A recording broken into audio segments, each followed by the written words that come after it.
Welcome to Time Travelling Team, the weekly podcast where we review every story of Doctor Who right from the very beginning. I'm Tricia. And I'm Paddy.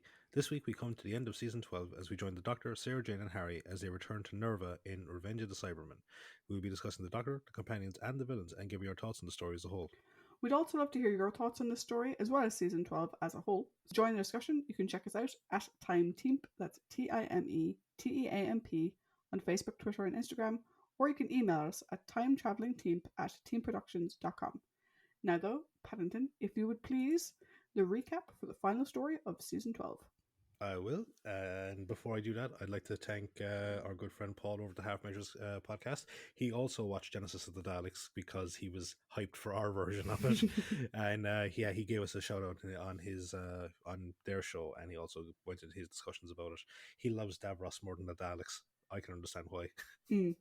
He also was considering that he's going to match us Davros story for Davros story.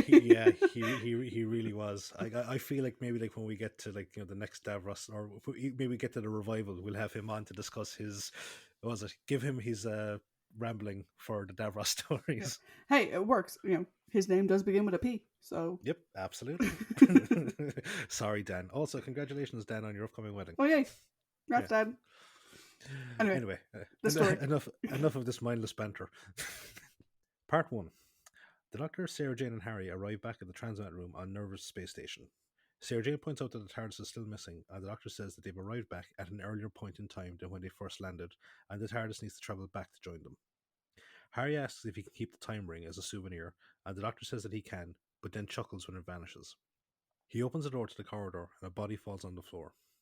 Harry says that he has been dead for at least 2 weeks, the sterile atmosphere having kept the body free of putrefaction, but can't see any sign of injury. The Doctor says that something must be wrong on the station, as there is no way that the body would not have been found. They go out into the corridor and see dozens more bodies littering the floor. They make their way carefully through the corridor of bodies, but find the door to the next section locked, most likely to stop the men in the corridor from escaping their fate. Sarah Jane wonders if they are in the correct place, and the Doctor says he recognizes some of the equipment from the station, and says it is most likely acting as a beacon now before being converted into the Ark in the future. As they are talking, a small metal snake-like creature emerges from under one of the bodies and moves away from them. Meanwhile, in the communications room, comms officer Warner warns an incoming shuttle to stay away, saying that the station is in quarantine due to a plague epidemic. The captain of the shuttle asks if his brother, who is the crewmaster on the station, is okay, and Warner is told by his commander, Stevenson, to tell him that he is fine. Professor Kelman, a civilian surveyor, asks Stevenson why they don't just abandon the station. Stevenson and his second-in-command, Lester, tell him that they can't leave until their assignment, which is to warn incoming ships away from a newly discovered asteroid, has been completed. Kelman calls their devotion to their duty stupid and then leaves, and Stevenson rages at the fact that Kelman has survived the plague while a lot of his friends and crew didn't. Warner gets a distress call from the asteroid, but there is a loud crashing sound, and then the person making the call stops. Kelman arrives, and Warner asks if there is any life on the asteroid, which is called Voga. Kelman says that he must have imagined the call, most likely due to exhaustion, and insists that there is no life on Voga. Warner goes to log the call, but Kelman tries to stop him to no avail. Meanwhile, in the corridor, the Doctor manages to open the sensor panel on the door using his sonic screwdriver, allowing him to reach the access switch on the other side. He tells the others to brace the door so his arm doesn't get cut off, but it opens too fast for them, and Sarah Jane hurriedly presses the access switch to close it again. The door slides closed, and the Doctor is able to take out his undamaged arm before he opens the door again. The Doctor thanks Sarah Jane, but gives Harry an irate look before moving off and then leaving his companions confused. The opening of the door triggers an alarm, and Warner reports it to Stevenson and Lester, who arm themselves before going to investigate. On Voga, the body of the caller is brought into an ornate throne room and placed on the floor. A humanoid alien, who has grey-brown skin, stark white hair and a beard to match, flat features and a pronounced domed forehead, enters and examines the body. He orders the body to be taken away. The alien, whose name is Vorus, asks his companion Magric why the dead alien tried to make the distress call, and Magric responds that he was afraid of the plan Vorus was enacting. Vorus says the plan will work, and their agent, whom Magric doubts, will do his part due to the vast quantity of gold that they have promised him. Magric says that they haven't heard from him in a while, and Vorus says that he must be taken care, as the Cybermen could be monitoring their comms frequencies. Vorus promises that he will be able to bring their people back into the light. In the comms room, Warner is attacked by the snake-like creature, and a few moments later, Kelman comes across his body, but instead of helping, destroys the audio log of the distress call. He then hears the Doctor and the others enter the adjoining control room, where they are waiting for the TARDIS to arrive. Suddenly, Stevenson and Lester enter and hold the trio at gunpoint before asking them who they are. Kelman then enters and shows them Warner's body on the floor. Steven sees that his veins are glowing red, and that he tells everyone to get back, saying that Warner has the plague, as he prepares to shoot him. The Doctor dashes to the body, saying that he can't let him do it. He asks for permission for him and Harry to examine the body, but Kelman says that they also need to be killed, as they brought the plague. The Doctor says it isn't the plague that Warner has, and Stevenson reluctantly allows him and Harry to examine him, and they bring his body into the crew quarters. Kelman leaves and goes to his own room, where he takes out a small portable video monitor and watches the events in the control room. Stevenson works at the comms desk, and the Doctor investigates the room, noticing scratches on the floor that seem familiar, but he can't quite remember where they're from. He then notices the damage done to the audio log and says that there is no plague on the station. He then asks about Kelman, and Stevenson says that he is here to survey the new asteroid discovered orbiting Jupiter. When Stevenson mentions the name Voga, the Doctor says that he remembers why the scratches look familiar, as they were caused by a Cyberman, and he tells Stevenson that they are dealing with Cybermen. Stevenson says that the Cybermen went extinct centuries before, but the Doctor says that they went into hiding after their failed attack on Voga in the dying days of the Cyber War. They then leave the control room, and Kelman turns off the monitor. He then takes out a larger device and sends a coded message into space, which is picked up by a Cyberman ship that starts to make its way towards the station. In the crew quarters, Harry tends to Warner as his condition grows steadily worse, and Lester says that he has survived longer than the other victims. He tells the shocked duo that it has been 79 days since the outbreak, but Mission Control quarantined them rather than send help and risk the spread of the plague. The Doctor and Stevenson arrive to find Warner dead. The Doctor says that he had figured things out sooner. He might have been able to save him by sending him through the transmat, which would have rejected the poison in his system. The Doctor then leaves, saying that he smells a rat, and Sarah Jane tells a confused Stevenson that the Doctor will find out who's behind things. The Doctor goes to Kelman's room, taking cover to avoid being seen as Kelman leaves.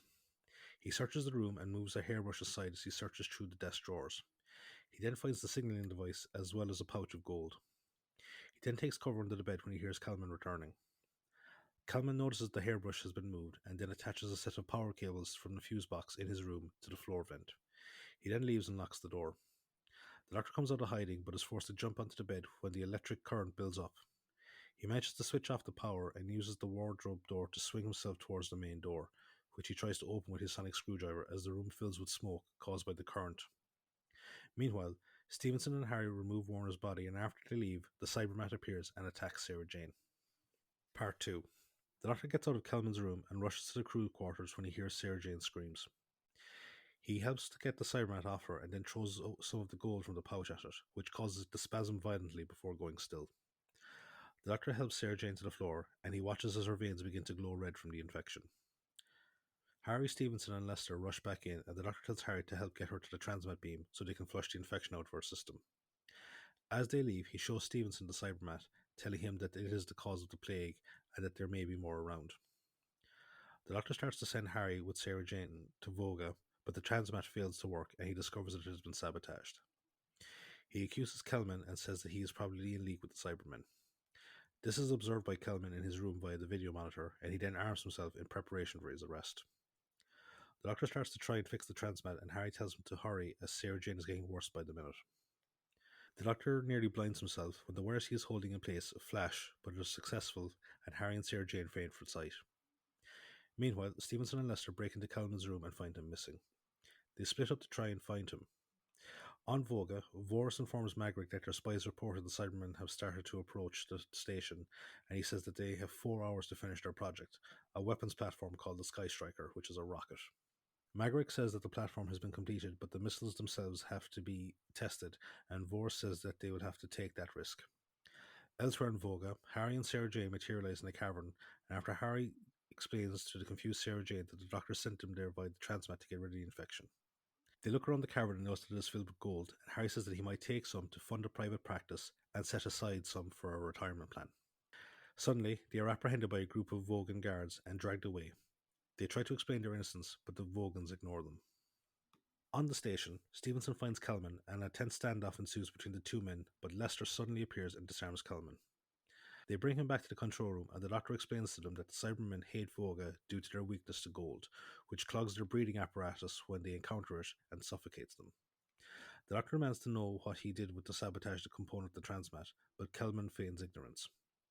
Lester then hands the Doctor the communicator that they found in his room, and the Doctor says that he is stalling for time and asks for what purpose. Kelman refuses to answer, and Stevenson threatens to kill him, saying that he is within his rights to do so due to the crimes Kelman has committed. Kelman says that they have no proof, but they all recoil in shock as the Cybermat enters the room.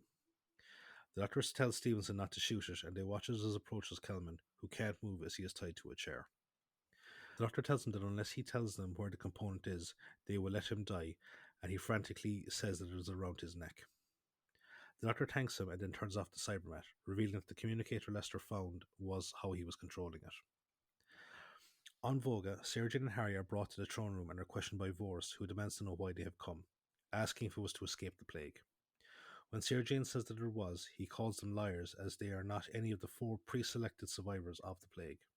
They tell him that they arrived after the plague started, and he demands to know how many are alive on the station now, threatening to torture them if they don't answer. A video call comes through for him, and he orders them to be taken away. He turns on the screen, greeting the caller as Councillor Tyrem, and is surprised when Tyrem says that his presence is requested immediately in the city. In their cell, which is a cavern, Sarah Jane and Harry are chained to the wall. Harry points out that the chains that are holding them are made of gold, and says that due to it being a soft metal, they may be able to break them. In the city, Vorse is questioned by Tyrem about the arrival of the humans in the gold mines on Voga, who says that they can only be there with his assistance. Vorse denies the claim, but Tyrem says that it is not the only strange activity in the mine, and shows him the dead body from earlier. Tyrem says that he knows Vorse wants Voga to be a great power in the galaxy, but he insists that they must keep their existence secret so as to ensure their survival. Vorse calls him a coward, but Tyrem says that he has ordered the city militia to take control of the gold mines away from Vorse and his men. Vorse leaves, but vows to have Tyrem removed from office as he does so. He arrives back at the gold mines to discover a firefight ensuing between his troops and the city militia, and he orders Magritte to have Sarah Jane and Harry killed to prevent them from incriminating him. In their cell, after some comments about the size of her ankles, Harry manages to get Sarah Jane free, who then tries to break off a piece of stalactite to use as a lever to break the chains. She manages to get him free, and they flee as they hear the guards approaching. They reach a dead end and are shot at by the guards, but Sarah Jane points out a side tunnel, and they flee from the gunfire. They reach an underground lake, and once again find themselves cornered by the guards. However, a squad of the city militia appear, and the outnumbered guards put down their guns. Sarah Jane and Harry are taken away with them, and they explain their story to the militia captain, Sepra. He sends word to Tyrem, who comes to question them. On the station, the Doctor fixes the transmat, but when he tries the recall function, he realizes that Sarah Jane and Harry must have moved away from the receptor circle on Voga. Lester then announces the ship approaching, but when he gets no answer to his hails, they watch as the ship moves into docking range. The Doctor says he needs to stop them, informing the others that it is a Cyberman ship, and they all rush to the airlock except for Kelman. The Doctor tries to jam the airlock, but to no avail, and Stevenson and Lester open fire as the Cybermen enter, but their weapons are useless. The duo are shot by the Cybermen, as is the Doctor when he tries to get to the control room, and the Cyber leader says their station is now in their control. Part 3. Kelman arrives at the airlock and is shocked that the Cybermen didn't kill the Doctor and the others. The Cyber leader says that they still need to keep them alive to fulfill their objective. Kelman then starts to search the Doctor's body for any sort of identification, but only finds bags of jelly babies and a random assortment of items. The Cyber leader has the bodies removed from the room and says that they need to hurry as the Vogans will move against them once they realize that they have arrived. Kelman shows them the survey charts he did of the asteroid and shows them how they can access a mine shaft that goes right to the core. As they talk, the Doctor and the others wake up, and the Cyber leader tells them that they will be used to help destroy the asteroid due to the Cybermen's weakness to gold. The Cyber leader then asks Kelman about the activation of the transmat and demands to know how much Sarah Jane and Harry know of their arrival, but he says they know nothing. He then says that he needs to go down to the asteroid to make sure that they didn't damage the receptor area, and the Cyber leader agrees. On Voga, Sarah Jane and Harry are brought to Tyrem's office, and he asks them why they have come to the asteroid. They hurriedly start to tell him of their arrival on the station in an effort to find the TARDIS. Tyrem says that Vorse is afraid that they may have some sort of evidence against him, and that is why he is trying to kill them. He tells them of Vorse's ambition to make Voga a great power, but Tyrem says that he wants to keep their people safe in isolation that they have been in since their war with the Cybermen. Harry tells him about the Cybermat on the station, and Tyrone wonders if Vorse's actions have drawn the Cybermen to them. He then takes them to meet with Vorse so they can hear his side of the story. On the station, the Doctor asks the Cyber leader what they promised Kelman in return for his aid. He says that in their current nomadic state, the Cybermen have nothing of worth to offer in return for aid. The Cyber leader says that they will return to the greatness that they had before the Cyber War, which he says that they only lost because of Voga's gold resources, which they shared with humanity. The Cyber leader says that once Voga is destroyed, the Cyber race will be rebuilt to conquer the universe, and it then angrily starts to strangle the Doctor. The Doctor goes the Cyber leader into throwing him towards the table holding the explosives to be used to destroy Voga, and he then takes one, threatening to kill them all unless he gets answers. The Cyber leader surreptitiously presses an alarm on his chest plate, summoning a guard, and it distracts the Doctor by saying that they offered Kelman power in return for his assistance. The guard appears and disarms the Doctor, and he is sent to join Lester and Stevenson, and the bombs are strapped to them. Their harnesses are rigged to explode if they attempt to take them off, but the Cyber leader says that once they have reached the mine shaft, a timer will release the harnesses, and they will have 14 minutes to get off Voga. The Doctor is sent down first, under guard to make sure he doesn't try to escape, and he is then followed by Lester, Stevenson, and another guard. They are suddenly ambushed by a squad of city militia, and the Doctor leads the duo away, whilst the Cybermen engage in a firefight with the militia. The Cybermen make short work of the city militia and report back to the Cyber leader. It gets another report that Kelman has not returned, but it says that he is of no further use to them. On Voga, Kelman makes his way to the gold mine, but he is captured by the city militia. He says that he needs to speak to Vorse, but he's instead taken away to Tyrone for questioning. He tells Tyrone that he and Vorse were attempting to lure the Cybermen into a trap on the station, which they would then blow up with the Sky Striker rocket. A horrified Sarah Jane tells Harry that they need to warn the Doctor, but before they can do anything, Sepra arrives and tells Tyrone about the arrival of the Cybermen. Tyrone tells Sepra to order the militia to try and hold off the Cybermen, and he then takes the humans to speak to Vorse. They are forced to take cover when Vorse's men open fire on them as they approach, and Tyrone orders them to let him speak to Vorse. Harry tells Sarah Jane to try and make her way back to the transmat so she can warn the Doctor about the Sky Striker, whilst he stays behind to deal with the rocket itself. Vorse appears and calls a ceasefire and is informed by Kelman of the presence of the Cybermen. Vorse initially thinks he's betrayed him, but Kelman says that he tried to stall them as long as he could. Tyrone then asks to be taken to see the Sky Striker, and Kelman asks where Sarah Jane is. At that moment, Sarah Jane arrives at the large lake and uses a motorized skiff to get across it, careful to avoid the firefight between the Cybermen and the Vogans.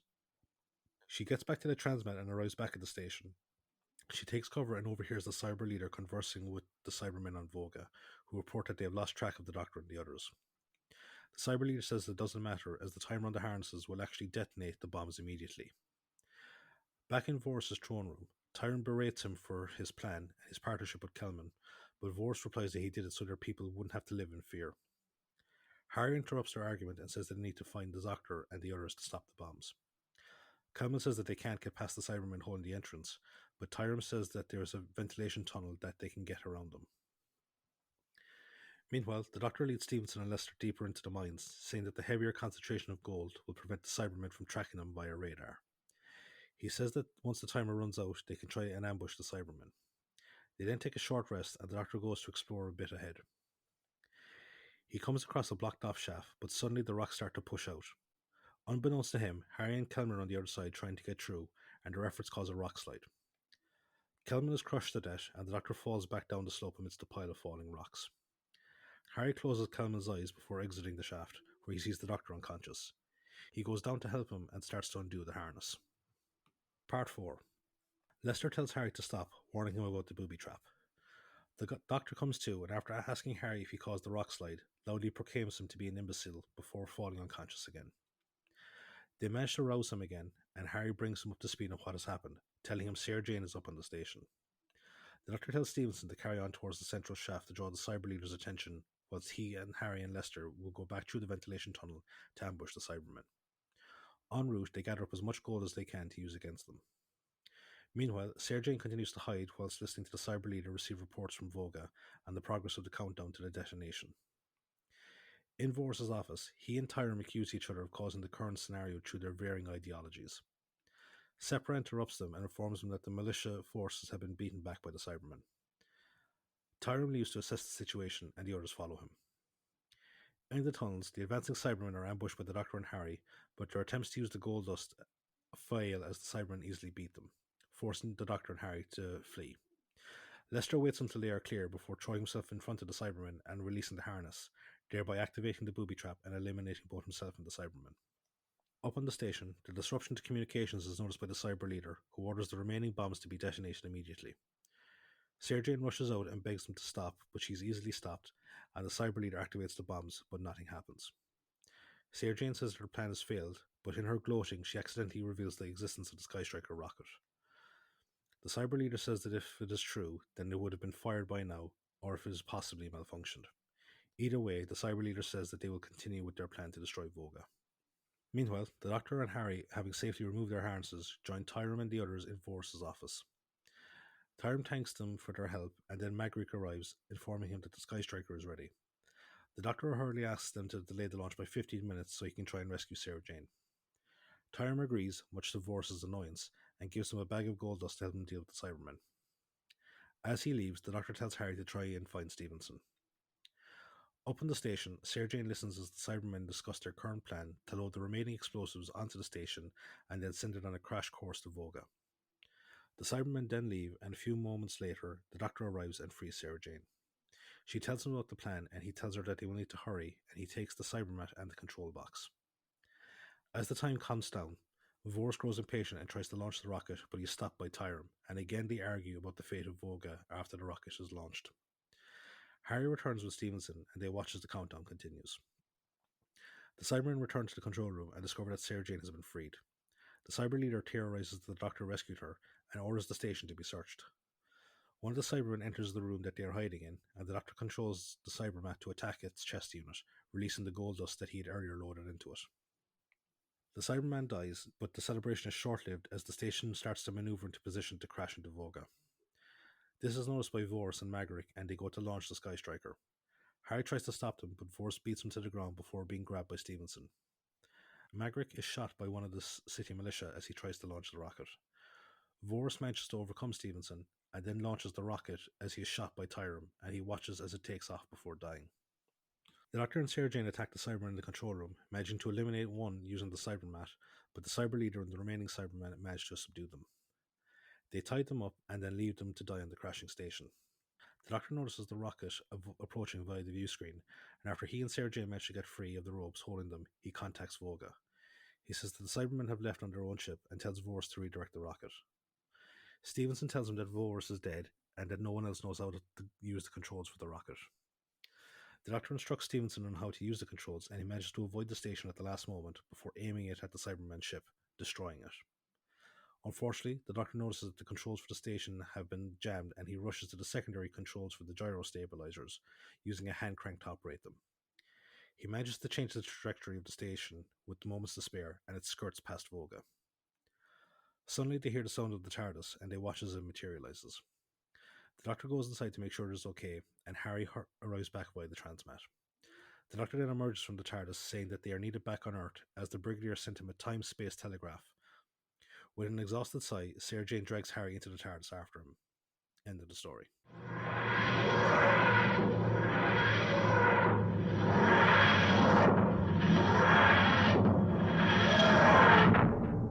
So, now that the Cybermen have failed in their attempts at revenge, we're going to go to the trivia spot. So, what have you got with us this week, Trish? So, Revenge of the Cybermen aired from the 19th of April to the 10th of May 1975. The writer for the story is Jerry Davis. This is the fourth and final story written by Jerry. We previously saw his work in The 10th Planet, The Highlanders, and The Tomb of the Cybermen. The director for the story is Michael Bryant. This is story 5 of 6 for Michael. We previously saw his work in Colony in Space, The Sea Devils, The Green Death, and Death of the Daleks. He has one more story to come, which is The Robots of Death. And speaking of the Sea Devils, they've recently made their big return. They have, indeed. And Paddy and I have yet to talk about that amongst ourselves. So yeah, we'll be sticking on after we record it to see what that looks like. So Jerry Davis' original plot had nothing to do with what was transmitted in the episode. The action was largely in a deserted space casino. Ooh. So that was the original plot. More rewriting followed, but still, it didn't look like what we saw in the story. So the action was largely on Nerva Beacon.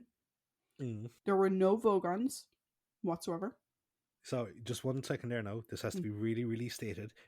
These are Vogons, not Vogons. Vogons are the guys that are afraid of towels and are extremely bureaucratic. True. There were no Vogons. Fine. Yep. Yeah. There were no Vogons either. There were no Vogons.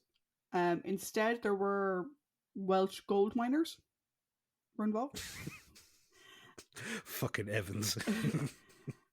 And Robert Holmes largely rewrote the episodes.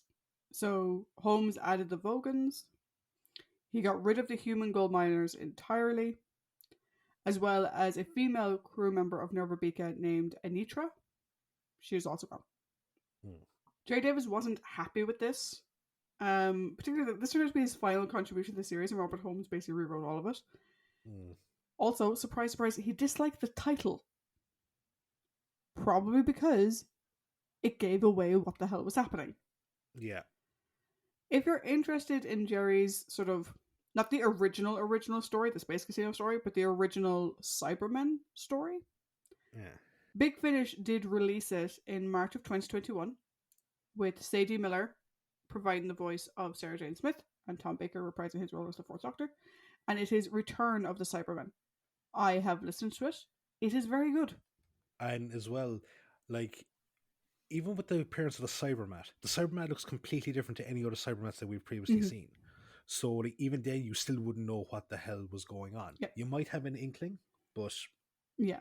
And, you know, even if you hadn't seen those earlier stories, it would have been a complete surprise to you.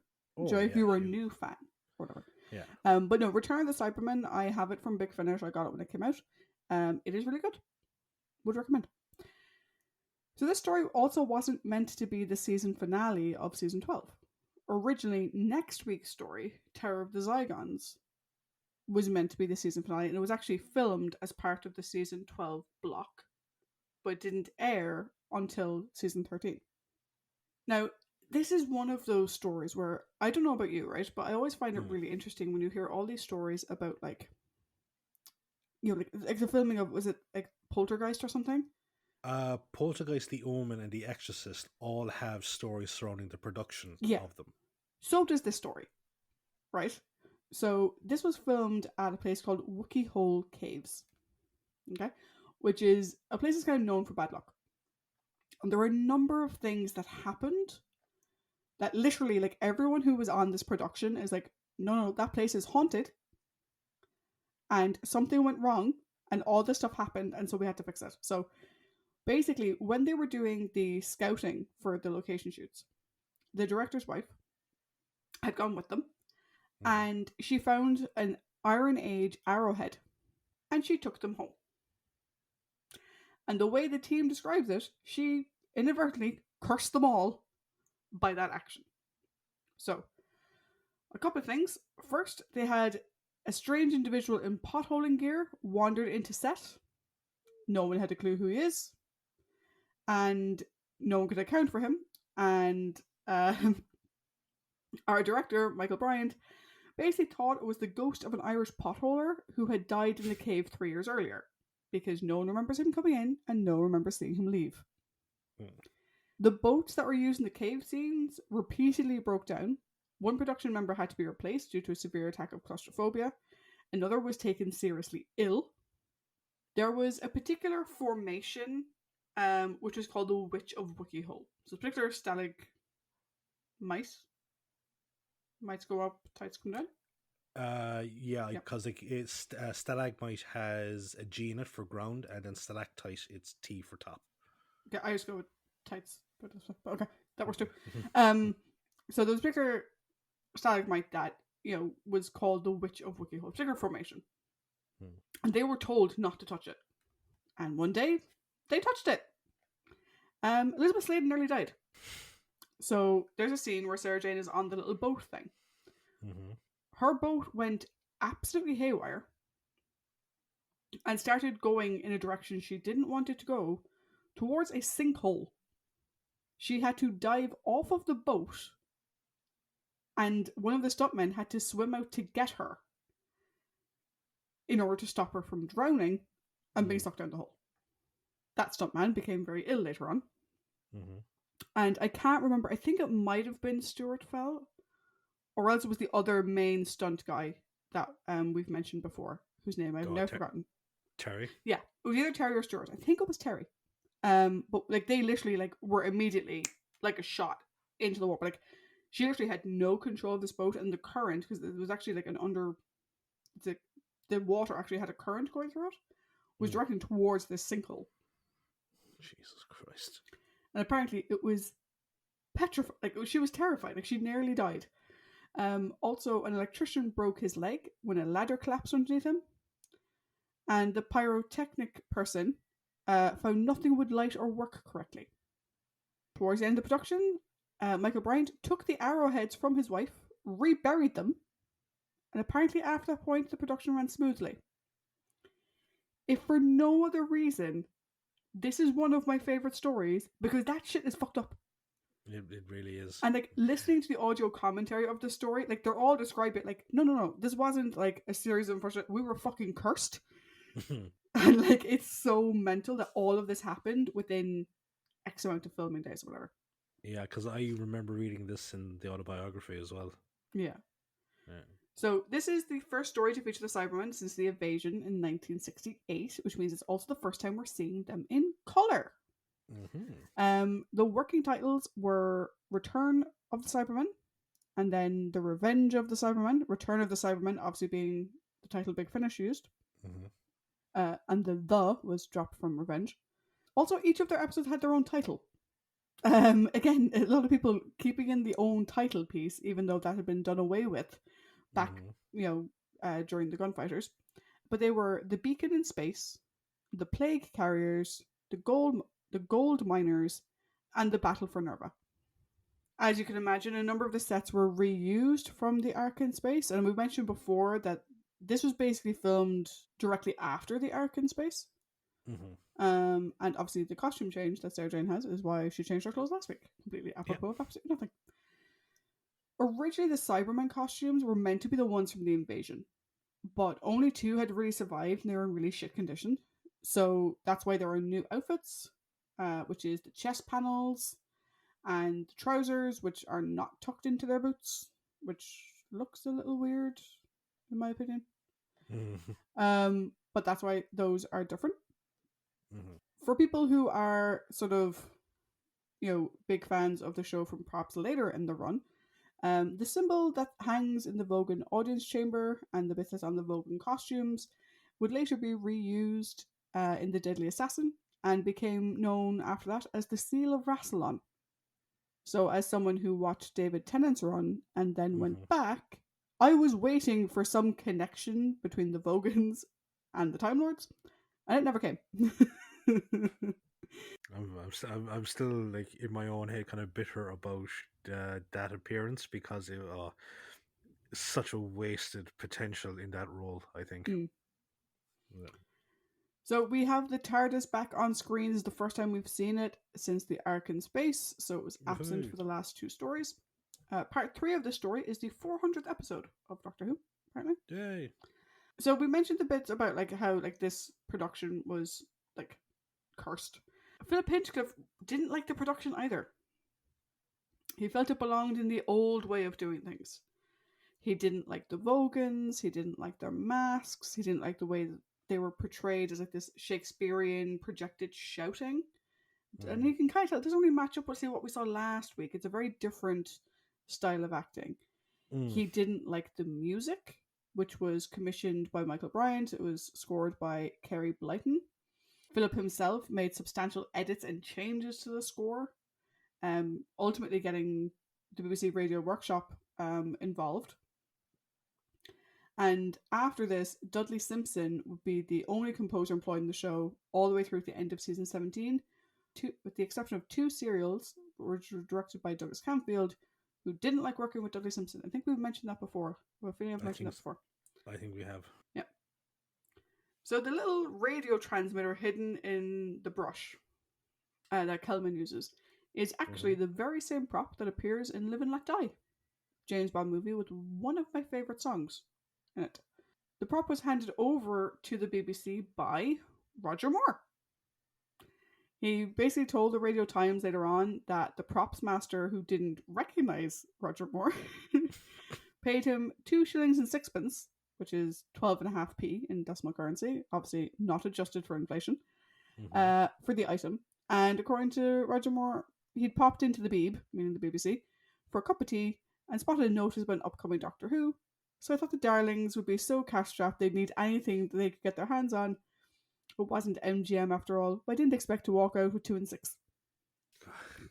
I love Roger Moore. Like, he gets an awful lot of flack for his Bond, and his Bond can be very fucking campy, but it's just so intrinsically Roger Moore. It's amazing.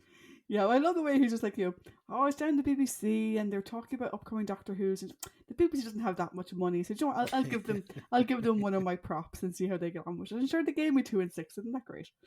Yeah. The masks that were worn by the principal Vogons, so Vorus and Tyrum and stuff like that, they were specifically molded to those actors' faces. The non-speaking Vogons, though, didn't get the same treatment.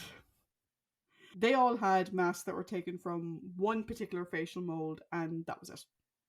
Which is why their face masks are a bit shit in comparison, in my opinion. And I see, okay, Trish gives out to me for this, but in order to keep up with her trivia thing, I take a look at her trivia notes. I stop then afterwards. Yeah. But I just saw like the name of the person who the facial mold is of. Yes, which is Arnold Ridley. Yes, who is Godfrey from Dad's Army, but is also the great granduncle of Daisy Ridley, Rey from Star Wars. Yes. Yeah. I had no idea who he was, so I wasn't going to read that sentence. Yep. So thank you. You're welcome. One of the Vogan costumes was later reused in Blake 7 in the episode Warlord, still having the sort of Seal of Rassilon design on it. So let's talk about our cast. So as Stevenson, we have Ronald Lee Hunt. This is the second and final story for Ronald. We previously saw him in The Seeds of Death. As Lester, we have William Marlowe. This is also his second Doctor Who appearance. We previously saw him in The Mind of Evil. I thought I recognised him. Yep. Tyrum is played by Kevin Stoney. This is his third and final appearance. We previously saw him in The Daleks' Master Plan, where he was Maverick Chen, and in The Invasion, when he was Tobias Vaughn. I am so annoyed that his right-hand man and this wasn't called Packer. Yeah. Vorus is played by David Collings. This is the first of 3 Doctor Who appearances for David. We'll see him again in The Robots of Death and Mordrin Undead. He has also contributed to a number of audio stories and audiobooks. His non-Who credits include Scrooge, Monkey, Point Counterpoint, Midnight is a Place, and Breakaway. David passed away in 2020. Kelman is played by Jeremy Wilkin. This is his only Doctor Who acting credit. His non-Who credits include Captain Scarlet and the Mysterons, Thunderbird 6, The Secret Service, Blake 7, and UFO. Jeremy passed away in 2007. So, sorry. Before you go into Google, Jeremy passed away in 2017. No, I just think you were saying he was in Captain Scarlet and the Mysterons and what was it, Thunderbirds? It's a case of, well, his acting was kind of wooden. Lastly, I've included him just because we're going to be discussing the Cybermen. This is the first sort of inclusion of the Cyber leader in a sort of like titled, like people referring to him as such. And the Cyber leader in this story is Christopher Robbie. This is his second and final appearance. He previously played the Carcass in The Mind Robber, which is the superhero that they thought up. And his non-Who credits include The Big Battalions, The Avengers, and UFO. On a somewhat sadder note, between the broadcasts of parts 1 and parts 2, William Hartnell, who played the first Doctor, passed away. Oh, so sad to hear it. Yeah.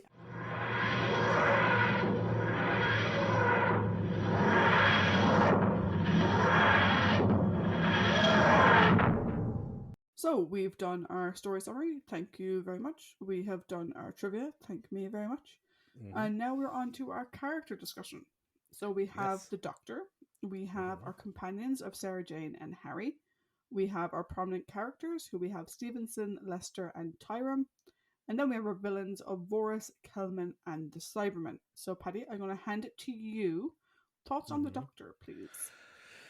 All right. So, we'll get the negative stuff out of the way first, I think. All right. Stop being a dick to Harry. My brain just went Tom, Dick, and Harry, but go on. Yeah. Like, it comes out of nowhere. Like, he's all chuckles with him at the start, like the whole, can I keep this as a souvenir? Oh, of course you can, Harry. And then like, ha ha ha, as it vanishes. And then it's like, okay, he does nearly lose the arm. And thank Sarah Jane is able to stop it, and he gives her a smile of thank you, and then he just gives him this look of I'll fucking gut you or something like that, and then he walks off. The imbecile line, like shades of Troughton and Pertwee in that, in the sense of how was he to know that it was fucking booby trapped? Yes. Yeah, it's it makes for a funny moment, but it's still a fucking bitch move to make. Also, you have a time machine. I know you're in an urgent rush to get back to the Brigadier, but you could at least make sure that Stevenson is safe. Like bring him back to the space station, or at least ensure that he's okay on Voga or something like that. Harry seems to be the only one that cares about the poor fucking guy who was the sole survivor of the fucking crew. Well, bear in mind, they could also use their time machine to go to Space Station Nova in the future and make sure that Vira is okay. Yeah, absolutely. Also, yeah, the sole survivor. Yeah. Well, obviously, the sole awake survivor. Yeah, the sole awake survivor. Yeah, so I think those were the two main negative points that I had about him. Onto the more positive side of things. I like seeing his relationship with Sarah Jane, like all the little quirks and like the whistling when he arrives back on the station to make sure the coast is clear. Which is funny because Elizabeth Sladen apparently can't whistle.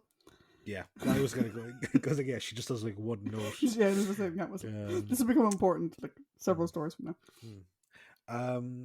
There's so many like Tom moments in this, like the scene where himself, Stevenson, and Lester are all kind of like just sitting in a row, and they're doing "Hear no evil, see no evil, speak no evil." I thought that was fucking brilliant. I'm going to imagine that it was Tom that suggested. It probably was, yeah. Yeah, but like he's just his facial expressions. I did like his moment of ingenuity when like he was interrogating Kelman. And I'll just say this now because you might as well hear it. It'll help us. I think it'll help like kind of vent some of it. Fuck Kelman. Yes. Yeah, I like that part of it. Like I wouldn't say it's like the best we've seen of the Doctor thus far. Like there's as the band said at the start, rough with the smooth. Yeah. I'd agree for the most part. I think like there's nothing.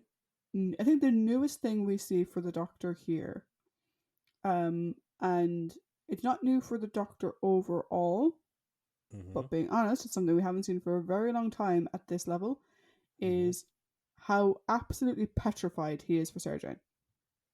Yeah. That is good to see when you have Harry sort of trying to egg him on. He's like, I know, will you shut the fuck up? Like, I'm trying to fix it. And the fact that, like, I mean, at one point you kind of think he's blinded himself in order to fix it. That was really good to see. And I agree with you. I think we can see kind of like a preference of companion here in that he treats Sarah very differently to Harry. So, like, to your point, the whole thing with the door. He asked Sarah and Harry to make sure the door didn't chop his arm off. They both failed at that. They rushed through the door, and it was Sarah who closed it and then, got his arm through and opened it up again. But, like, only one of them could do that. What did he expect Harry to do? Do you know? I think the Harry Sullivan is an imbecile line is... It wasn't obviously just because of the bomb belt, which just reminds me of there's an episode of Charlie's Angels where she wears a bomb belt, and it just constantly reminds me of that. It's because Harry caused the rocks to fall. But again, Harry doesn't know that there's people on the other side of the fucking thing. Yeah, but Harry, before you push through rocks, check if there's someone on the other side. My issue with that, though, is it's a line that you think of straight away. Like, Harry Sullivan's like, oh, Harry Sullivan is an imbecile. And Harry Sullivan, you ham-fisted it. Those two things kind of go together in terms of how the Doctor describes Harry. And why, like, I've always kind of thought that line was unfair anyway. But I actually think it's also incredibly callous from a viewer's perspective. Because although he was an asshole, Kelman is dead. He died in the rock fall. Mm-hmm. And so to suddenly have it be this funny thing of Harry Styles is an imbecile, or whatever, it also it comes across as a bit callous. Like, I know we weren't meant to like Kelman, but like, the guy died. Like, you know, it shouldn't be a, did you cause the rocks to fall? Yes. Did you try to take off the thing? Yes. Or whatever. So I don't know. I think that's more of a script decision. Whatever. The one thing that did surprise me about the Doctor in this one, his response to Lester's self-sacrifice. Did he know Lester was going to do that? Was that the plan? Doubtful. Because he doesn't seem like, you would kind of expect him to be like, why did he do that? That was unnecessary or whatever. But he just sort of checks on him and moves on. And I get that there's a bit of an urgency, which I'll get to later on, but like, it just seemed very heartless, his response to it. Yeah, like because they all had gold dust in their hands. Like, what the hell happened with that? Like, I think there is, disparity, I think is the right word, in terms of like the grief. Like, and I'm going to say it about Harry as well.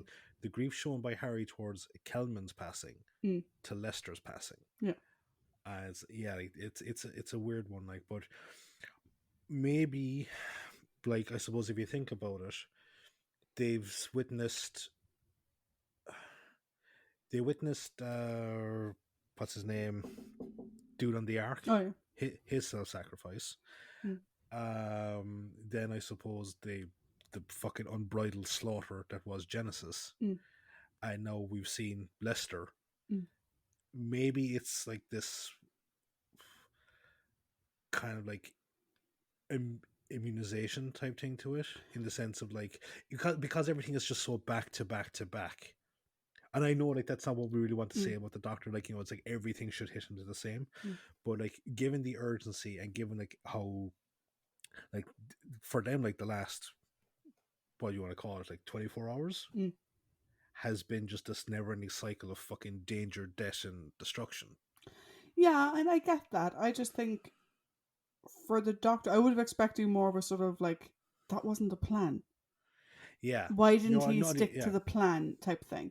Because we do show all three of them having gold dust in their hands. And it clearly didn't work for Harry and the Doctor. But like, would it have worked if all three of them had jumped in? Who knows? So that one, I think, I don't know, I just, even one line could have brought that back. But I mean, the rest of it, like you said, his bits with Sarah are just fantastic. I'll talk more about that in a minute. His, you know, the way he is, I particularly like the way he is with Stevenson. He's, you know, very understanding. He's very accepting. He doesn't like, there's no bluster there that we may see with previous Doctors. Do you know? No. He takes the time. He explains, you know, he may have to run off, but when he comes back, he explains everything and so on. So I think there is good in the Doctor in the story, certainly. But there's a couple of things that are just sort of like, yeah, you're being a bit of a dick. Yeah, I think this is probably, like, since we've seen the start of Tom's run, probably the most divisive. Yeah, I think it's the most dickish he's been. Yeah. Cool. So Sarah Jane next. I love Sarah Jane. I do. With an almost unrivaled passion, if I'm honest. Her attitude towards Harry in this story is a bit much and comes across as super bitchy. Like, I get that there's moments where, like, when she wakes up, she has no clue what the fuck is going on. Right? Yeah. That's fine. Or that's understandable. Do you know what I mean? She's like, what the fuck? Put me down. What the hell is this? What are you talking about? But, like, she gets so angry with him at everything. And it's like, dude, like, tone it down a little bit. Like, well, I suppose, like, she wasn't too happy with the fact that he said she had ankles the size of like a cart horse or something like that. Yeah, but even before that, though, it was coming across as really bitchy. Like, the initial, like, when she obviously wakes up from being transmitted, okay, that you can kind of be like, okay, that's understandable. But, like, everything that comes after that, she's kind of been really bitchy to him for no reason. Like, he's being really nice to her for the most part. I'll get to the comments about the ankles in a minute. Mm. But like she's being a bit of a dick. And I'm like, why are you being mean to him? You know, it just comes across as a bit much. Like, we saw a little bit of that in Robot, where she'd go from being really friendly to him, being like, oh yeah, fucking James Bond, is it? Mm. Which is funny. Here, it's not funny. Do you know? And yeah. I don't know, I suppose looking at it from like a sort of reverse perspective, is this how people sometimes think I treat you? Because we have been asked about that before. So I think her attitude towards Harry is a little bit much here. Well, see, I think is like the major difference being is that like I'm in on the joke. Yeah. Yeah. Yeah. I did love her moments with the Doctor. Given how often she's been separate from him in recent stories, it was really good to see how much they do care for each other, and like how much they're willing to go to bat for each other. And like, even though the Doctor said like, oh, she went up to the space station for me, I have to do the same for her, which is lovely. I love the little, like, the two of them spinning around in a circle trying to look at the view screen. Her, you know, him being her, like when she was trying to get her arms free, and she's like, well, you must have tied it wrong. Like this sort of banter back and forth between them, I thought was great. It's something we haven't seen a whole lot this season, just because they haven't been in the situation where the story allows for that. Yeah. Like, particularly in Genesis, like, not the story for that type of thing. Jesus Christ, no. In Sontaran, we saw a little bit of that tenderness, in a good way. But it was nice to see them here, sort of like this banter that like Liz and Tom were so famous for. I think is really good. It's actually interesting that you kind of say that in the sense of like, you know, like the story isn't the place for it. And it's like, if you think about like if for most Doctor Who stories of this coming era, like you'd say like there's not really a lot of room for fucking any humor. No, but the stories are presented differently. Yeah, you know, like we've got one coming up now in a couple of weeks, Pyramids. Yeah, like that's super Hammer horror vibes, but at the same time, because it's Hammer horror, you can allow a small bit of campy humor to kind of creep in. I think. But like there's like, if you think about Genesis, there is zero humor in Genesis. No. So this sort of like double backing and stuff like that wouldn't have worked in Genesis. It may have worked in Ark a bit, and it would have worked in Robot. But Sontaran and Genesis not so much. One thing I would say is, Sarah, don't just tell the Cybermen everything. You say that Sarah inadvertently let slip. She mentions, or the Vogons will, and then she stops. Yeah. And the Cyber's like, the Vogons will what? And then she just says, oh, fuck it. I'm here now. They're just going to nag me till I tell them. But the Vogons have a rocket and they're going to shoot at you. It's like, Sarah, at least try. That's what I mean. Like, she, like, by saying the Vogons will, and then that's the inadvertent thing, because like she's given away, like she should have just fucking shut up in the first place. The Vogons will do something, but like the fact that they're like, the Vogons will do what? She doesn't even try to say like, I'm not going to tell you. You can't get out of it. She's like, oh, for fuck's sake. They have a rocket and they've aimed at the space station, and they're going to kill you. And Kelman betrayed you, and I'm just going to tell you their entire, like, dude, at least try, like, at least like. Last more than a minute. Yeah. It's not as if you're like, you're fucking dealing with Wonder Woman's lasso of truth, like, you know. Yeah, you're like, was it like Kelman who said like, oh, she'll tell them everything? Yeah. I was like, don't prove him right. Like, at least try to withhold information a little bit. At least allow him to threaten you first. Anyone but Kelman, please don't prove Kelman right. But yeah, so I think for Sarah, this is sort of a mixed story. I will say, the scene where like she's dying, Liz was really good. Like that was played really well by Liz, and Ian and Tom played their reactions to that incredibly well as well. Yeah, like we've had Sarah be in trouble in previous stories, but like this one is like, we're literally told she will die in 5 minutes. Yeah. And I think that was done really well on all parts. I think even Sarah's realization at the end, like when she comes to, and like Harry's just holding her, she's like, what's going on or whatever. I thought that was done really well. Yeah, no, that sequence is done great. Like, you know. How about you? What were your thoughts on Sarah? So yeah, I do agree about the whole, you know, Jesus Christ, will you just fucking shut your mouth? Stop blabbering. Like stop like like you haha, victory, fuck you. Oh wait, no, I was still captive here. Gotcha. You still hold some cards. Um the one thing that kind of stands out to me, and like like is again, like when you made the point of, you know, her attitudes towards Harry is kind of bitchy. Sometimes like I sometimes you kind of get the you do get the feel. It's like when you have like two really good friends and then you have another friend, Mm. but then like that other person isn't so much like in the group, you Mm. know. They're there but they're not there type thing. Sometimes I get a sense of that between this trio, Mm. you know. So yeah, like sometimes I think there's a bit of like, you know, oh well, I'm the better friend, so like, Mm. you know, I can be a bit meaner. But the one thing that kind of really stands out to me is like for the majority of the story, the woman is fucking fearless. Oh yeah. Like, I mean,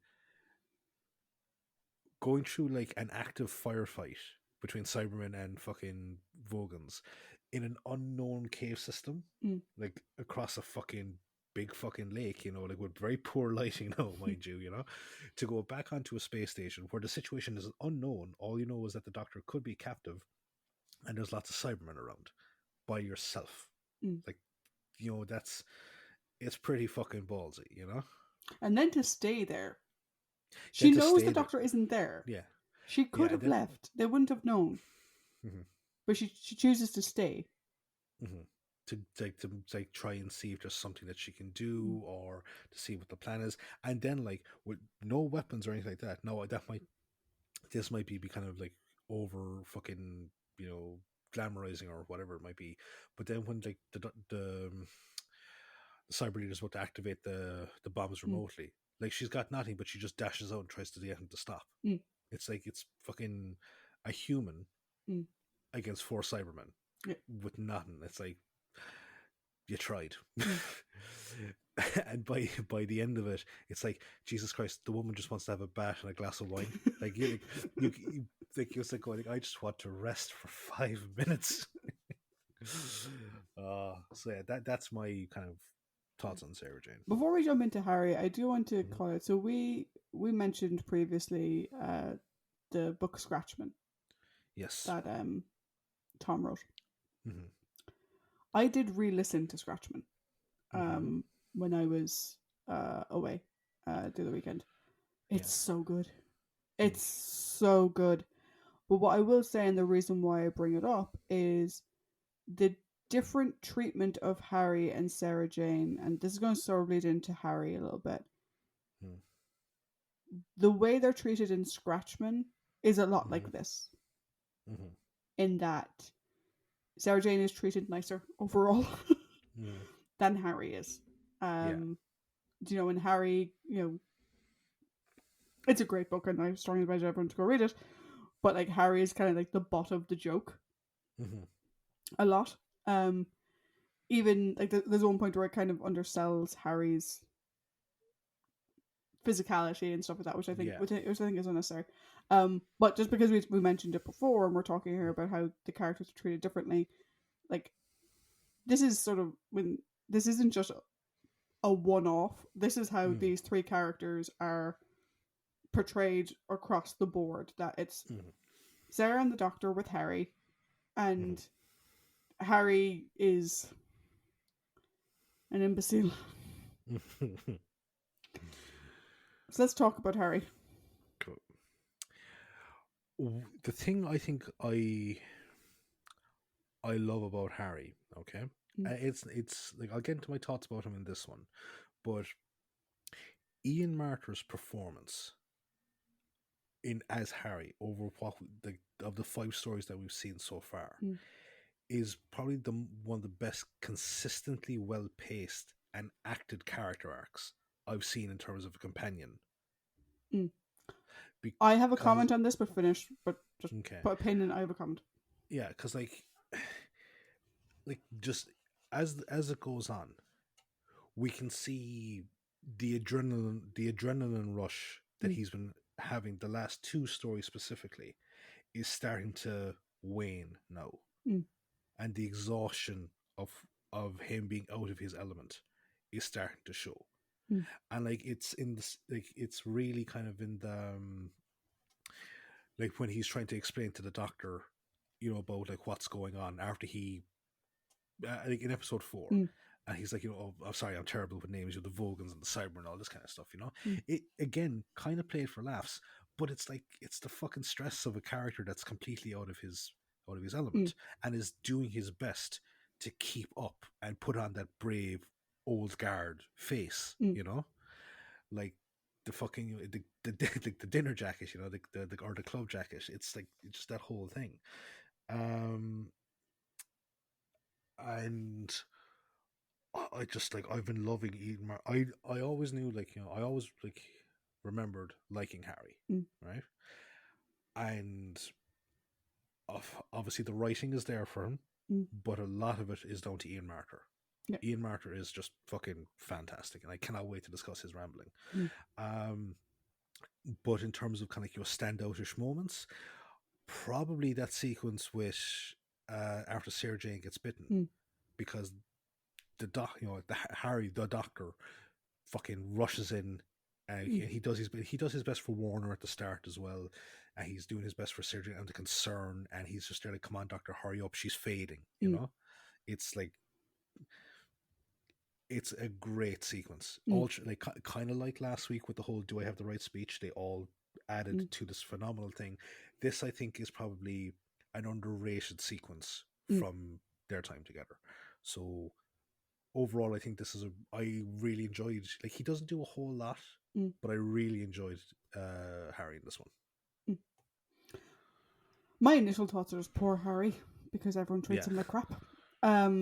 So Harry, you should never tell a woman she has thick ankles when she's already angry with you. Yeah, no. It doesn't work.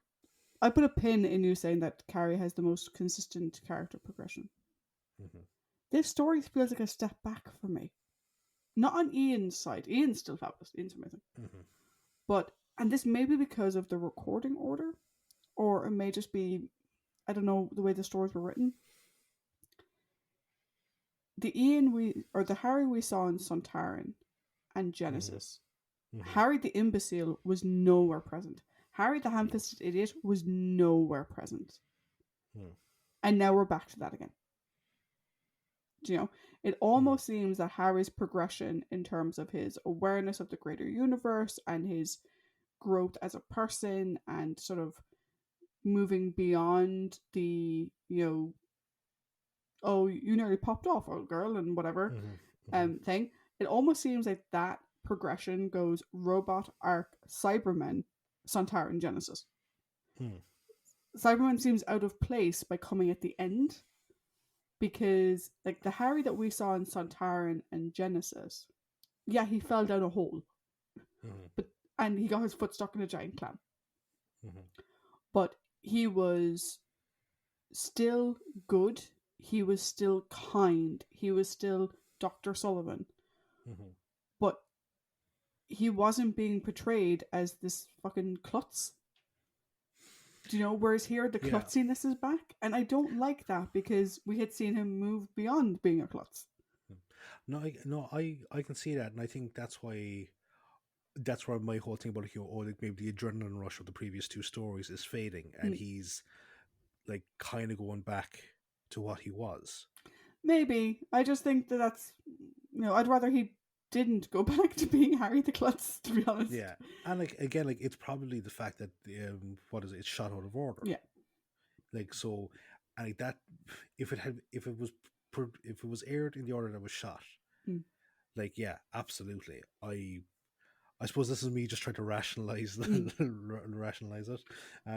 But there's the thing is, like, I actually like the idea of Harry having like these like amazing, you know, moments where like Harry is like just this rock solid person, but then he just reaches this point where, like, you know, okay, I'm fucking tapped out, and it's, well, that's fine, and I like that, but I don't like the fact that the final story of the season, Harry Sullivan is an imbecile.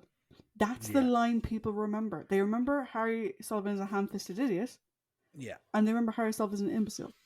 Mm-hmm. And the Harry we got last week, who is still kind, who is still nice, who is still Harry, gets forgotten. The competent soldier, the lieutenant in the Navy, he kind of gets lost a little bit.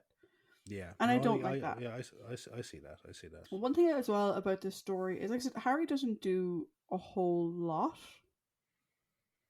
once they get to Voga. That's it. I would have liked to have seen more Dr. Sullivan here. This is a prime story. We have something perceived as a plague that we later find out is a poison. Harry's a doctor. Let him do doctor stuff. Yeah. Do you know, maybe have one of the Vogans get injected by the Cybermen, and it reacts different to their physiology, and you've got Harry trying to save them and trying to come up with an antidote for this Cybermen poison. Do you know? I think there's a bit of a missed opportunity for more of Dr. Sullivan here, because even though he's trying to help Warner and he tries to help Sarah, like, he doesn't actually do anything. He is concerned, but that's it. He is concerned from a medical perspective. But even, like, he's looking after Warner, and it's Sarah that's taking his heartbeat. She's taking his pulse.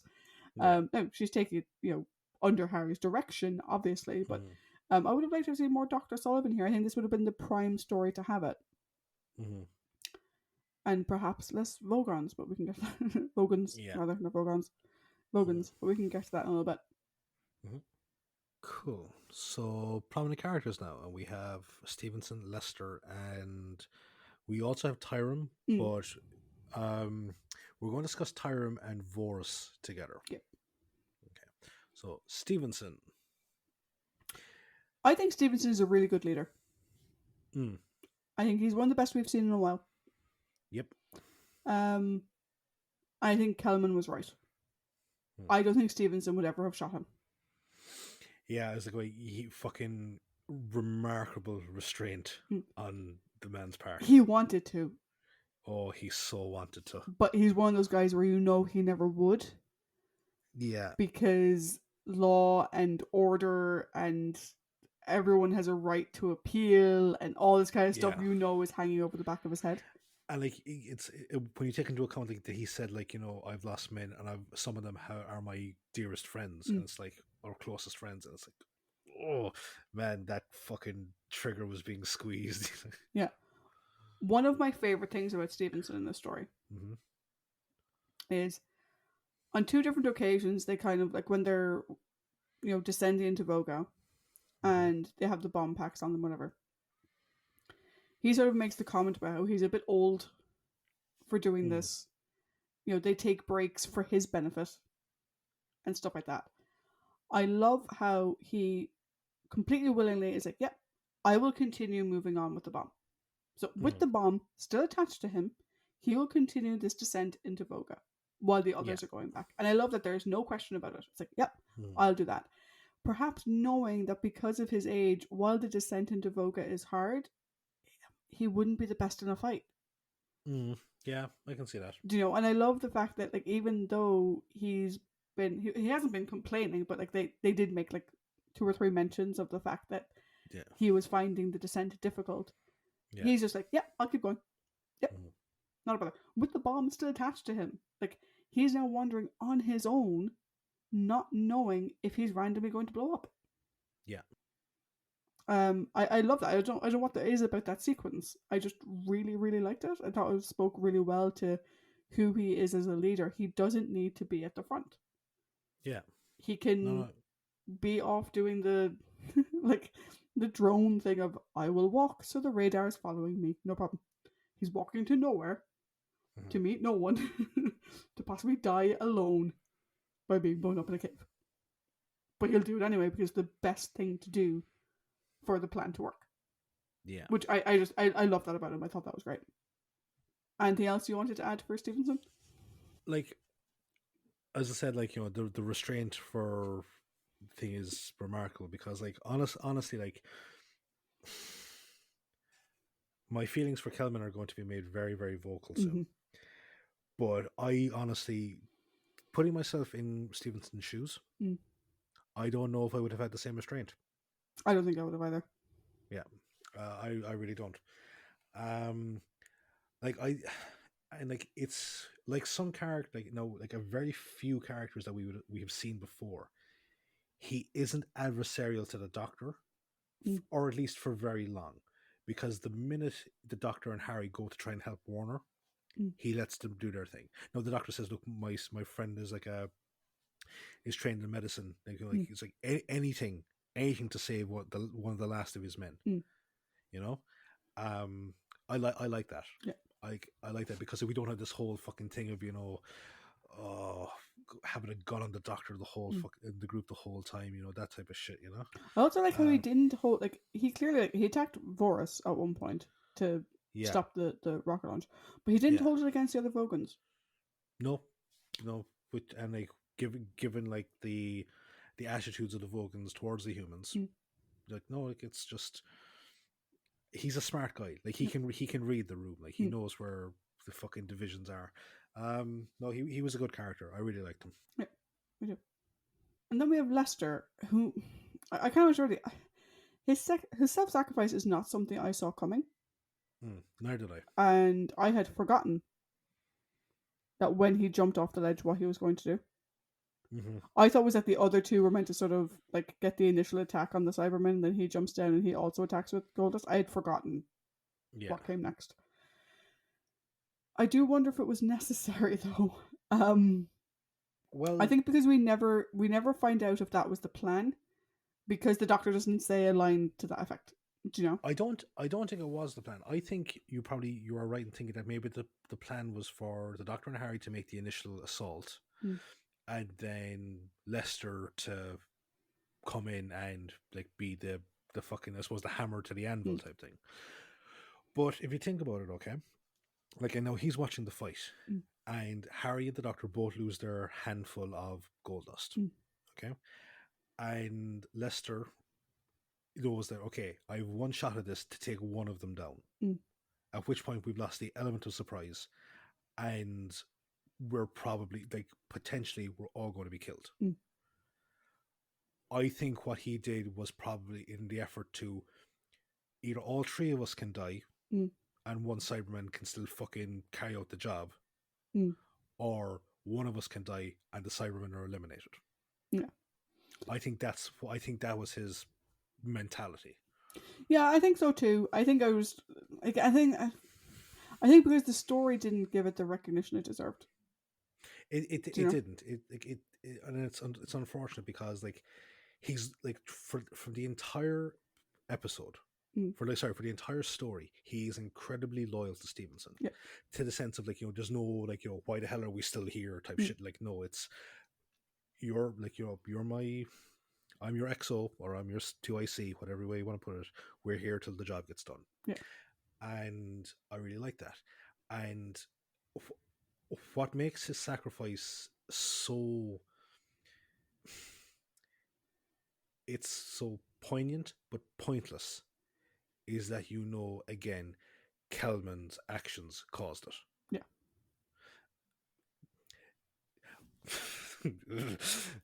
Yeah. I think that's the other thing, is that we don't see anyone, because we don't see Harry meeting up with Stevenson. No. We also don't see anyone telling Stevenson what happened. Yeah, we don't get the reaction. Yeah, which I think the sacrifice and the way it was shown deserved. It deserved a reaction, vocal, from someone. Yeah. And if it's not going to be the Doctor, it should have been Harry. Yeah. Who shouldn't be as numb to it as maybe the Doctor might be after all this time. Yeah. Cool. So then we have Tyrum, and then into the villains category with Vorus. Now, you said you want to discuss these two together.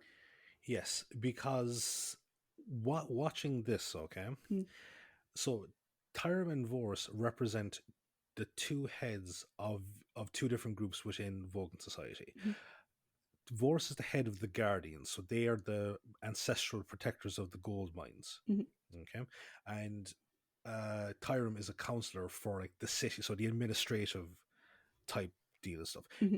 If you think about like the sense rights, where everyone's kind of like assigned a role type thing, but clearly the Guardians hold a lot of sway, and Vorus as their leader has he's an elected official essentially, but their interactions kind of reminded me of, I'm going super local on this, the relationship between Michael Collins and Eamon de Valera here from Ireland, who were both members of the IRA during the Irish War for Independence, but then were on opposite sides during the Civil War due to like certain actions taken by one or the other and what it is. But their relationship, they both acted in what they think is the right step for their people. And like, so Tyrum's whole thing is like, we are safe in the shadows.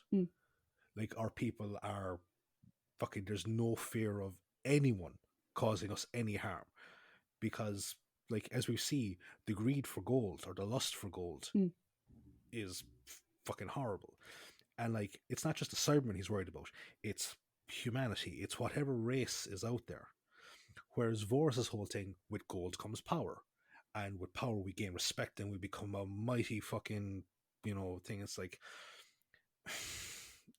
your Tyrum's view for his people is I compare him to Michael Collins.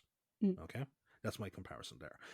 Vorus's thing comes from this egotistical arrogance, because his dying words are, my glory, when the rocket takes off. And it's like, not because it's not because of the fact like, oh, I'll have eliminated the Cybermen. It's, I'll have eliminated the Cybermen, but I won't be around to receive the credit.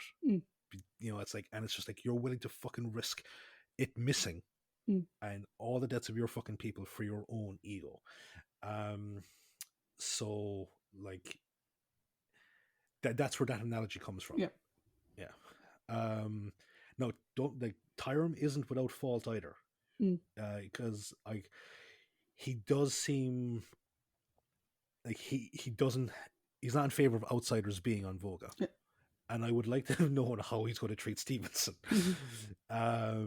But like, at least he still wants to do the right thing. Like, he helps to do the right thing. I was when you said to me before we started recording that you wanted to talk to them together because of the Michael Collins De Valera thing, I was like, because obviously Michael Collins was the action man within that duo. Do you know? He was the one who led the IRA and all that kind of stuff. And when we're talking about the IRA here, we're not talking about the IRA of the 70s and 80s. We're talking about the original. The original ones in the Irish War for Independence from 16 to 20. Yes. Which is just contextually different. Very different. Very, very different. Whereas Dev would have been the politician and whatever. So I thought you were going that way, and I was like, I don't see that the way you do. But then you flipped it on its head there in your explanation of Dev doing things for Dev and not accepting perhaps the best that you're going to get and going with that. For any of our Irish listeners, you can tell where we fall on the side of the debate. Yeah. By the way, if you haven't seen the film Michael Collins, it's amazing. Yes, would highly recommend.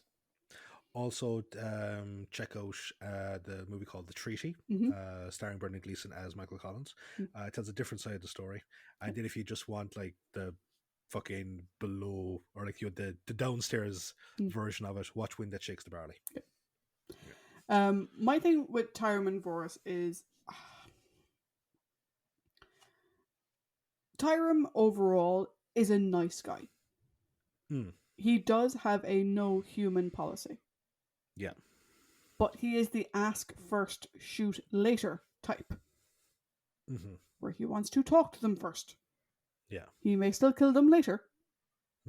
But he wants to talk. Which is why I think Stevenson will be funny. I think Stevenson will be grand. The thing with Tyrone is that, like, he's obviously stuck in the past, and he is perhaps overly cautious. Do you know? Like, Vorus isn't wrong in that hiding away underground is no way to live. Do you know? He's not wrong in that statement. But Tyrone also has every reason to be scared. Do you know, their seclusion has kept them safe. You know, and the Cybermen to their people, to whatever, are terrifying. Yeah. Do you know? And like, he doesn't want his planet to be known as the planet of gold. Do you know? He doesn't want to bring that on his people. So like, while yes, he's, you know, perhaps overly cautious, he's not weak either. Like, he is willing to take back power when he sees it being abused. You know, he sees what Vorus is doing, and he's like, no, I am taking the power back from the Guardians. You are not making reasonable decisions here. You're abusing your power. I am taking that power back. And he's completely willing to take that power back. He's willing to go through that. And like, Tyrone is an old man. You know, he is very old. So while yes, he wasn't doing the physical fighting himself, he was committing his men to that action. You know, he was pottering around from here to there and like going to see Vorus and stuff like that. So I think Tyrone's an overall nice guy. I do wonder if they will maintain their seclusion. I'm going to say probably. Me too. I think, like, I mean, obviously Stevenson has to go back to Earth and he has to explain what's happening. And like, the interesting thing from a sort of science fiction, science reality perspective is this planet is described as an asteroid, clearly a planet, and is now an additional satellite to Jupiter. So people will go and survey it. They will want to do that, and I don't think Tyrone's going to be able to keep them hidden for much longer. But I think, and obviously, like, Stevenson has to explain on Earth what happened. So I don't think he will be successful in maintaining their seclusion, but I think they will likely have hopefully a better version than what we saw in Carnival of Monsters. Yeah. Where it's their planet, you can't just turn up whenever the fuck you want to. And, you know, come do surveys, come do whatever you want, but fuck off otherwise. Or it could be potentially, like, he could, for the sake of, you know, Voga's peace, buy into the fucking lie of the plague, and the asteroid could be treated like, in quotes, my favorite place on the fucking planet, the island of snakes. Yes. That has a fucking military, it has a naval patrol around it to stop people arriving on it. Yeah, but I think Tyrone overall is a good guy. I do get where your analogy is coming from, though, because Vorus is... Okay. I will put out a disclaimer for any Irish listeners. Me and Paddy never knew Michael Collins and Eamon de Valera personally. All we know is what we've learned from history. So, yes, big caveat. Vorus is driven by ego and ambition rather than any sort of goodness or even patriotism. He was part of a plan to kill off 50 humans in the most stupid plan ever of let's lure our worst enemy to a space station. Let's let them put people on our planet with bombs on their backs. They knew this was going to happen. They knew there was going to be bombs involved. They knew that. Let's allow them to do this because I have built a rocket. And I am going to wipe them out. I'm going to wipe out the 4 fucking Cybermen that would... Like, his plan is idiotic. It did... Like, what did he think every Cyberman in the universe was going to come to that space station? There were 4 of them. Or 5. Maybe 5. 6. Was there 6? Okay, there was 6 of them. 2 on the planet, 2 on the ship that get taken up by Cybermats, and then there's the Cyber Leader and the one remaining one. Okay. I think there may have only been 4 actors, though. Because I don't think we see all 6 of them together. No, there was only 4 actors, but there's 6 individuals. Like 6 Cybermen. Really? Wait, and I'll 7, have described. Sorry, 7. There's a pilot. 7. Sorry. So 7 Cybermen. And Hiram's like, all right. Vor's is like, I will have destroyed the Cybermen. It's like, you'll have destroyed 7 Cybermen. You killed 50 humans and risked your entire planet for 7 Cybermen who didn't even know you were fucking there in the first place. You clod. What sort of plan was that? And the fact that he does it all behind Tyrone's back means that he knows it's a bad plan. And he knows that the people wouldn't want it. Like, is he wrong that they shouldn't hide in the shadows? No, I think he's perfectly right there, do you know? Like, they need to find a balance. Like, this war was hundreds of years ago. They need to find a balance, but he's such a egomaniac who's doing it all for his own. Like, you said it himself, his dying words are my glory. Like, your glory for what, you tit? For scaring the shit out of everyone on your planet? For nearly dooming them all? For killing 50 humans? Like, what exactly is your glory here? So yeah, he's an egomaniac, ambitious clod. Is my take on Force.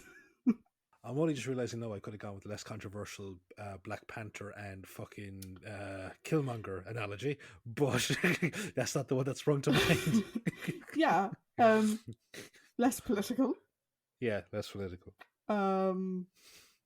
More relevant to modern audiences, perhaps. Perhaps, yeah.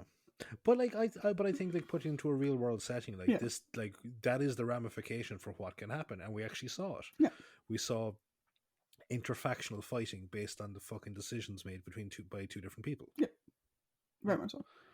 Do you know who there's no division over though? Oh. All right, I'm going to go first if you don't mind, because I need to get this fucking just. I only have 1, 2, 3, 4. I have 5 words, so you can go first. Okay, no, seriously, fuck Kelman. He is an absolute fucking scumbag. I have. Harry shouldn't have closed his eyes. No. That moment of fucking, giving him his dignity and peace. No, fuck him. He deserves absolutely nothing. You mean to tell me that he couldn't have come up with a better fucking plan to eliminate the Cybermen than killing fucking 50 of his own crew? He could, in all the fucking possibilities. Okay, yeah, you want to get your payday, grand. Not there. But you mean to tell me between you and fucking Vorus, you couldn't have come up with a better fucking idea? Maybe tell the Cybermen you were going to attack them, but then just move them all down onto the planet for 2 days. Absolutely no, or fucking just fake the fact that they've been dead. Jesus Christ, put them into a fucking not a lead room, but something that blocks the fucking sensors of the Cybermen ship. You have access to their technology apparently. Something other than this fucking retarded plan. I don't think I've ever hated a fucking character more than I hate Kelman in terms of Doctor Who. I know I've said I've hated a lot of people, and I really fucking have, but no, this is just fucking scum of the earth. This is absolutely fucking scum of the earth. So I had 5 words. It's actually 4 words because one gets repeated. Asshole. Yeah. Traitorous, two-faced asshole. That's Kelman in a nutshell. I said that his death wasn't given any impact on screen, and I still stand by that. I agree with you. Harry shouldn't have closed his eyes. He didn't deserve that respect. But the fact that a character had just died, there shouldn't have been the humorous thing coming after it, in my opinion. Regardless of who the character was. And fucking it, when you go back and you just think of some of the stuff like Stevenson, my friends died and how come he survived? And it's it hits so much fucking worse when you realize that he's the one that did it. It's just also, he attacked Sarah Jane on purpose. Yeah. Asshole. No, he's an absolute fucking scumbag. It'll be a while before I come across someone that I have this much fucking vitriol for. Let's move on, shall we? Yes. The Cybermen. Do as I say, or I'll shake you violently. The shaky shoulder attack is so weird. Like, I get that it's meant to be like they're like literally like they're applying a lot of pressure to your body, but like it's just a shaky shoulder thing. And when like it's when it's the Doctor and Sarah together, yeah, it's just so funny. Like you can put dance music behind that. Like it just reminds me of like anytime Gene Wilder gets angry at someone in one of his movies. Yeah, you know? Is that what you're telling me? Is it? As with the Daleks, right? There's nothing revolutionary here in this appearance that we haven't seen before, and honestly, like I think it's like, oh, well, with the exception of like, oh, a cyber leader's helmet is fucking spray painted black compared to the other guys. Like this is a combination of the moon base, wheel in space, and the invasion. It's just rehashed elements of old stories. Yeah. At least with the Daleks, they're put into completely different fucking settings that they can at least, while they themselves may not present anything new in terms of like your fucking character progression or anything like that, at least the story settings are fucking different.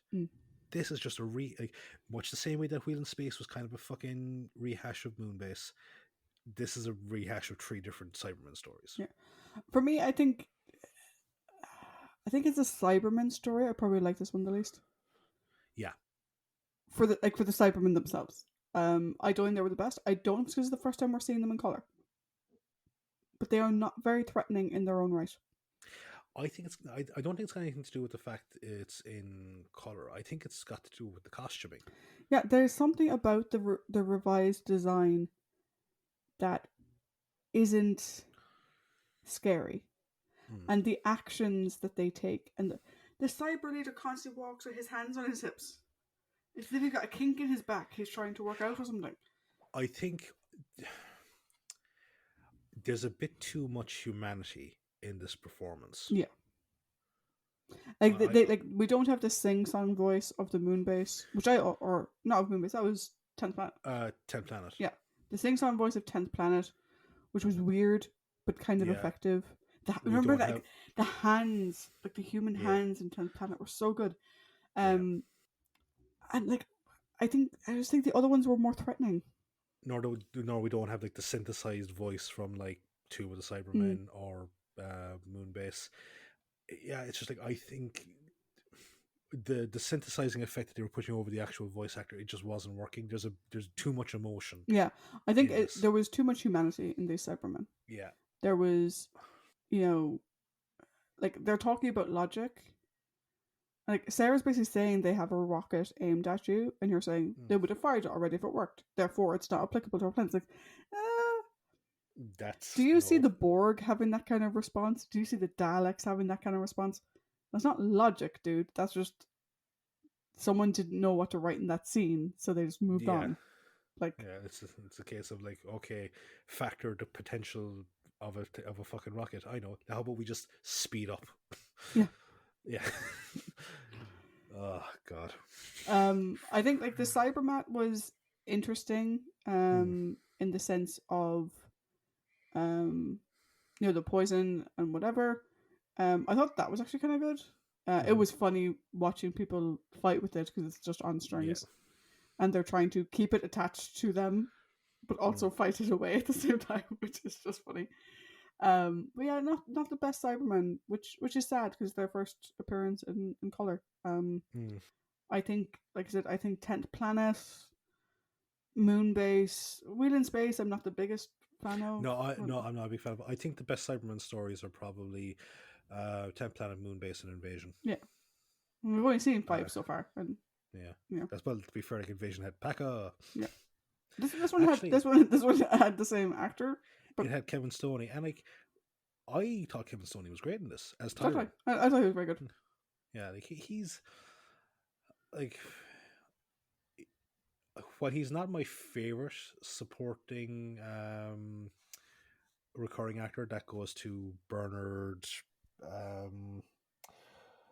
guy that played Saladin, the guy who played Tyler, and in Colony in Space. He's one of my favorite recurring guest actors on the show. Mm.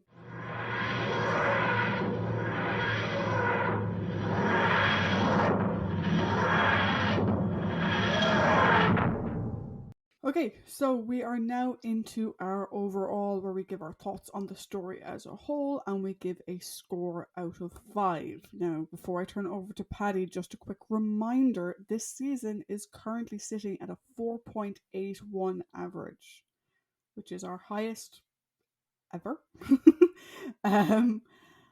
Will it stick the landing and maintain that high score? We will see. So, Paddy, your turn. Thoughts and score to 5, please, sir. Season falls short. Yeah, I was sorry. It's like there is some stuff I like in here in terms of the characters and some of the story points. Because, as I said, I like from my perspective, I enjoy Harry's journey for how I rationalize it, and also as much as that particular time period in history fucking infuriates me because of what it did to people and families and so on. I quite enjoyed Tyrm and Vorus's opposing viewpoints. Yep. I thought it made for a really good story. And like, you know me, I'm a big fan of Star Trek, and some of my favorite parts of Star Trek are the political machinations in, you know, the fucking whatever Federation, Cardassia, Klingon, anything to do with that. But there are other things that really get under my skin. Kelman, like, just really, like, a character and their motivations has never absolutely fucking just tanked something for me so much. And it's like, as I said, like, the story itself is just a rehash of stuff we've seen before with just with the Vogons thrown in. That's pretty much it. And like, all right, you know, fair enough. I know, I can understand, you know, when you completely rewrite a script as is like what they did, and you're trying to come up with stuff on the fucking fly or in such a short period of time, you kind of take from what has worked. Unfortunately, this hodgepodge doesn't work. But like the fucking stupidity of the plan, it just fucking boggles my mind. It really does. I get that the guy is fucking arrogant. I get that he's fucking like, you know, he's money grubbing. Like, he's got gold lust or whatever. But does that excuse his like fucking idea, like, or his agreement to come on? Yeah, let's just fucking kill 50 people and blame it on something. If it does, then like, if it doesn't, or like if there's some sort of compunction there, you know, oh, it's just fucking lazy writing. But if that's his actual, like, you know, callousness, fuck that guy. It actually really, really fucking, it sickens me. So what's your score, Paddy? Oh, sorry. I've given it a 3 out of 5. Okay, so that takes your average. It's kind of generous, but I really enjoyed certain parts of this. That takes your average to 4.45. Is that your highest average? No. Season 7's my highest, I think. Season 7 with 4.63. Yeah. Is it my second highest? Like, does it trump season 2 for me? It does. It does. So season 2 was 4.22. Right. Season 1 was 4.16. And this is 4.45. So it's your second highest. Yeah. I like season 2 was like a great fucking fondness in my heart. But I think, yes, Space Museum just fucking trashed it out. Yeah. So let's get my score out of the way. I also gave it a 3. The first hit to the Sarah Jane legacy. Technically the second hit, because Death to Daleks was the first hit, because that story was shit. True. But I also gave it a 3. The amazing stories we've had so far this season, this one just falls flat, which is sad. The location for this is so good. Like, the location filming is fantastic. It had so many good elements to it, but the implementation was slow, plodding, and weirdly, like, there are a number of countdowns. They're walking around with bombs on their backs. You know, there's the countdown to the rocket going off. There's the countdown to the impact. But I didn't get any sense of urgency. Is that just me? Or did you have that as well? I just think, like, with all the fucking countdowns and like it's just the confusing nature of the countdowns. Yeah, because the way they were showing that, like, oh, once it gets to the red, but it got to the red like 3 times over. What was that about? But like, it's the case of like, why do you need to have it in the red? Why can't you just have a fucking timer? Yeah. So I think, like, even though like at the beginning, so episode 1 I thought was good. Episode 1 has a great start off point, with the fucking mystery of the dead bodies and the urgency around like the beginning of episode 2, the urgency around Sarah. It's as soon as we go to Voga, for fuck's sake. It's so slow. It is so slow and plodding. There's no sense of urgency whatsoever, which is insane. Like, they're having these battles. Like, the firefights that were filmed in Wookiee Hole were good. The firefights that were filmed on set, they are standing 5 feet away from each other. They look ridiculous. It's the Naked Gun. Yeah. It's like behind the bins. Yeah. Which I think, had this been an entirely or predominantly location filming, it may have been better. The location filming was very good. And you kind of got some sense of urgency with that. It's very atmospheric as well. It's very atmospheric. And the initial stuff on Nerva was great. The Cybermen on Nerva, there was no urgency whatsoever. Also, sorry, one thing that the Doctor says is that by sharing gold with humanity, the glitter gun was invented. Yeah. Okay. The Vogans know that the Cybermen are on the planet. Surely to Christ, do not have any fucking munitions that have gold-based projectiles or something that are built to combat Cybermen. Yep. One would think. Or do they not have a poly cocktail lying around somewhere? No. What's interesting though for me is I actually watched the story, like, out of the stories that, the stories that I've owned for years, I actually watch this story a lot. But I watch it with the audio commentary on because I find the production story so interesting. Like the retelling of the Witch of Wookiee and all this kind of stuff. I find that stuff really interesting. So I actually watch the story probably more often than you'd think. Plus, you also get to see Liz and Camo. And Liz and Camo. So. Liz and Camo is not to be ignored. Yeah. It is amazing. And fuck you, Harry, for saying she has fat ankles, because she didn't. But even Liz and her camo, which is fabulous, and the audio commentary on this one is brilliant. It's not enough to raise the score. I think 3 might be a bit generous.